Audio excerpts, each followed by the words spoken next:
Hey, what's going on? We're finally into spoiler season for Trailblazer Reloaded. Jagex has just revealed their first spoiler.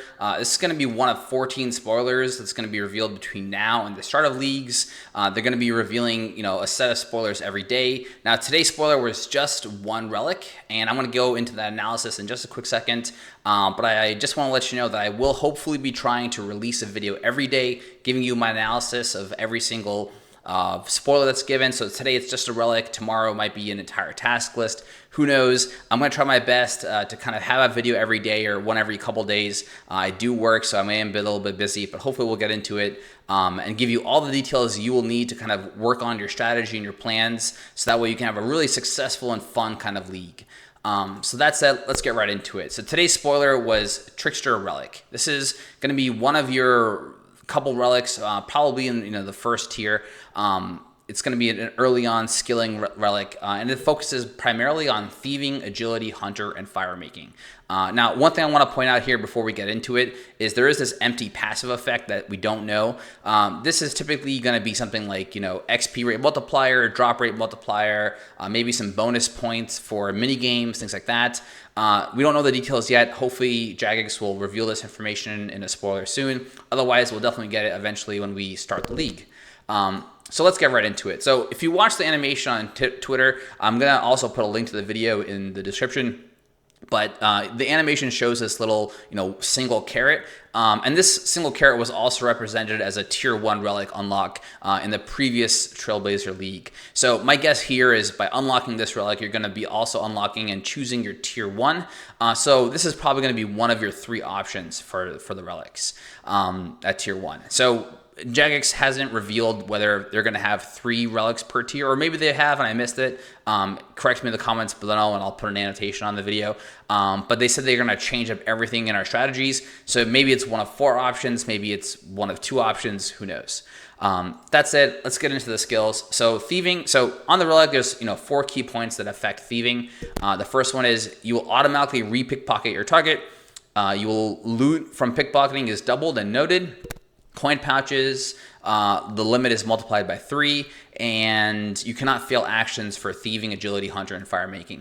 Now that last bullet point, you're going to hear me repeat it for every skill because it's going to impact all the skills. And I'll touch on that a little bit, but for thieving, huge, right? So this is, if this is a tier 1 relic and you get this first, pretty much the moment you pickpocket that first man or woman in Lumbridge to the last elf or Vire you pickpocket at the end, you're never going to take any damage or get stunned. That's awesome. Huge quality of life. Everyone hates getting stunned. Everyone at Lumbridge is like, oh, I got to go to Ardoin and steal some cakes so I can eat while I'm thieving, whatever the hell you're pickpocketing. So just kind of keep that in mind. That's going to be a huge quality of life right off the start. The other thing is your coin pouch is the limit is multiplied by 3, and you'll automatically re-pickpocket. This pretty much means you click a man once, you're going to be AFK pickpocketing for up to 25 minutes or when you hit that max coin pouch threshold. That's huge. That just turns a very click-intensive skill where you're like da-da-da-da-da-da-da into a one-click, I can go make myself a sandwich type of skill, right? That is awesome. It's going to make your life a lot easier. And that just kind of turns, one of those like really busy skills into an AFK skill you can do on the side. You can do it maybe while you're working out, get your reps in, and then come back and boom, you're done with 99 thieving, right? Awesome benefit. I think thieving is definitely one of the best buffs to this. Also to keep in mind, especially once you get into the higher levels, thieving or pickpocketing elves and Vires is going to be great because they just provide a decent amount of resources, right? Especially since you can AFK it, right? You just click it once, boom, you come back. Over time, you might just get that teleport seed from them or the blood shard, and you'll just get a nice passive amount of crystal shards, so you don't have to grind Gauntlet as much as you want to, right? Another thing to keep in mind, a question that is still open to interpretation maybe, but stealing from stalls, I don't think that'll count as pickpocketing. So I don't think you're going to be able to AFK things like the gem stall, cake stall, or any of the chests in the various locations that they are. This is because they typically have a respawn timer, and I think that's an interruption. Also, the text here specifically says pickpocket and pickpocketing. When you're stealing from stalls, it says steal from stall. So that's a big difference. So just keep that in mind that you're like, oh, I could just AFK gem stalls. don't think that's going to happen unless Jagex corrects me. And if that happens, again, I'll put another annotation and update the video with that information. And definitely leave a comment below to let me know that's been clarified or corrected. Cool. Let's get into agility. Now, this one is a fun one. The first point is you'll be given Sage's Greaves that will grant you agility XP that scales with your agility level while running. And then, of course, you can't fail your agility actions. So, first of all, when I read this, I was like, awesome. Just by running around the map, I'm going to train my agility. And that makes sense, right? Like if you run in real life, you're just training your real life agility. Huge, awesome idea. But then I thought about it for a second and I was like, this doesn't seem as good as it really sounds. And let me tell you why. Most of the time, as soon as you get out of the early game, you're probably not going to be wearing the Sage's Greaves. So let's say the league starts, you get this relic, you put the shoes on. Maybe you get up to like 50, 70 agility, but eventually you're going to unlock dragon boots, maybe some rangers, maybe infinity boots and whatever. And eventually you might want to just not keep swapping the boots in and out. Who knows? Maybe you will for running around in all the quests and relics. So that just means you constantly have to be wearing these boots to get that passive XP. Now, that said, there's usually a lot of tasks centered around, doing rooftop courses and doing them 50 times and so on. And you're going to get a lot of agility XP anyways doing those things. So getting this passive XP, I would really think of it as like kind of doubling your XP per hour while training agility. You put these on, you go run a bunch of rooftops. You're not failing, so you're just clicking the rooftops nonstop. And as you're running, you're going to be getting, XP from the boots and XP from the course, right? So I think that's just a great way to kind of speed up a really boring skill. And this kind of is similar to thieving, where like it's just making like a really kind of annoying skill really, really fast in this case. And thieving was a little bit more AFK. This one just makes it quite a bit faster. The one thing I don't know is when you click on an obstacle on like a rooftop course, for example, like a tightrope or something, will those squares, because technically your run will be on, I don't know if each of those squares and those tiles will give you XP, or it's based off of when you're actually running. So just keep that thought in mind. Also, if you can't fail, can you run Sepulcher and never fail? That would be kind of broken. But one of the fun things that I think that would be fun is because when we're doing this follow dance, you have this little animation here. We are running, so if you and your buddy can do this, and you can just pretty much get AFK agility XP as long as you both got the boots, right? I think that will be a nice way to kind of AFK and train this skill and get that 99. And if they have, I think the 25 mil or 50 mil XP goals, this might be one way to kind of accomplish that AFK. Again, it seems really cool. I don't think it's going to be as impactful as thieving was, but it is definitely going to be a nice quality of life for agility overall.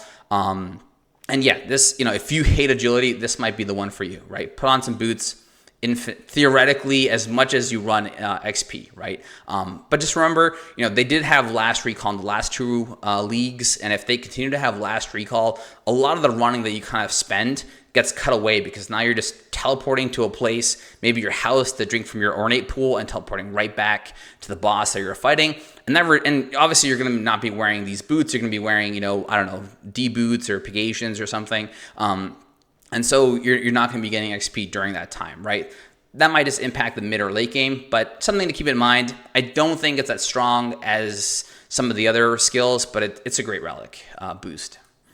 Cool, Hunter. This one is also super impactful, right? This one's probably on par with the thieving boosts, right? So it reads, box traps lure creatures faster, loot from box traps is doubled, impling jars cannot break, and most importantly in this one as well is you cannot fail actions from Hunter, right? No failing pretty much makes all Hunter tasks kind of easier. Birdhouses don't fail, but other than that, your traps can be disarmed or dismantled by the Chinchampas and all the other creatures. So by not failing, it takes all of those failed clicks into successes, right? And that will just increase your XP rates and your success rates, especially catching those chins. Also, because your box traps lure twice faster, I'm just going to kind of guess maybe twice as fast or twice as effective, and that you get double the loot drops, you're pretty much going to be getting double chins, right? And actually a little bit more than that or quadruple chins, right? Because it's luring faster and you're getting double the chins, but also maybe a little bit more better in impact because they're not going to be disabling those traps. At least I don't think so. I think that's how it works for the failed actions. But we'll only have to get some clarification from Jagex and find out. Also, to keep in mind, Puro is unlocked from day one. You're going to get that Draman staff, so you're going to be able to go in there and you're not going to fail catching Implinks. That's also a huge quality of life. I think Hunter is probably the most benefited skill of all the four. I think Thieving is just like a nice quality of life, but Hunter has the most like meaningful impact, especially the amount of chins you're going to get. You're going to be able to train range instantaneously at any area, multi-combat kind of area. Keep in mind, you do have access to gray chins in the Isle of Souls, so you're going to be able to have chins. Like everyone's going to have access to chins. And box traps, I believe, are going to be sold at general stores as well. Cool. Firemaking. This one is pretty much a lull. If you remember okay, let's first read the key points. So you can burn up to 9 logs simultaneously, and you can't fail these actions. So if you remember in the video that they showed, the character didn't move after making the fire. Typically, your character moves 1 tile to the left. So why that character didn't move, I don't know. But even if your character did move automatically 1 tile to the left, it's not going to do anything because you're still going to be standing on a fire. And you're going to actually have to move 2 more tiles away to even be able to set up another square of 9 fires, right? So I really don't know, and maybe I'm missing some huge impactful area where this will be huge and massive to Firemaking. But I really don't think this is valuable. Also, the most important thing is you still have to get logs, right? Whether you're getting them from Miscellanea or somewhere else, like you still need to get logs to burn them. And just because you're burning them, 9 at a time, you still have to move a couple tiles.